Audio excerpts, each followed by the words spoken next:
सबसे बवाल हई हम ऑर्केस्ट्रा के माल हई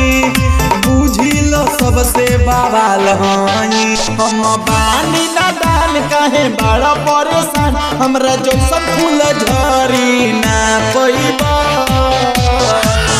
हमर घोड़ी हसना बादाम चिखना समझ के खा जाइबा हमर घोड़ी हसना बादाम चिखना समझ के खा जाइबा अरे खा जाइबा हमर घोड़ी हसना बादाम चिखना समझ के खा जाइबा चिखना समझ के खा जाइबा। सभे फिदा बा हमरे ही अदा पा कोरा मिल के बैठा गदा पा अरे बैठब कि ना हो सभे फिदा बा हमरे ही अदा पा कोरा मिल के बैठा गदा पा आव कल जोबन पान खड़ा रही सामान तबे चढ़ी के ऊपर मचइबा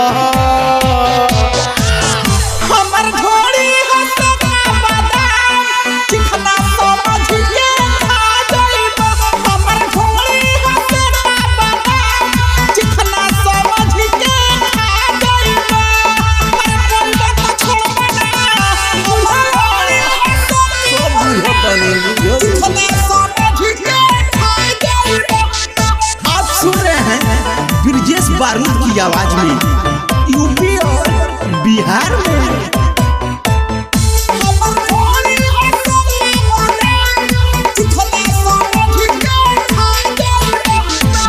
फेरा में हमारा जे आ जाला बाबू हो पूरा लुटा जाला अरे लुटा जाइबो बुझल है बाबू हाँ फेरा में हमारा जे आ जाला बाबू हो पूरा लुटा जाला तू तो बड़ा खुरा पाती जनी करऊ तो पाती ना जवानी के पानी में नहा जाइबा हमर घोड़ी हसना बादाम चिखना समझ के खा जाइबा हमर घोड़ी हसना बादाम चिखना समझ के खा जाइबा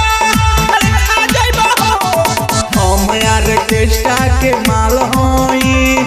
बुझिल सबसे बवाल हई। हम बानी नादान काहे बड़ा परेशान हमरा जैसन फूल झरी ना पैबा हमर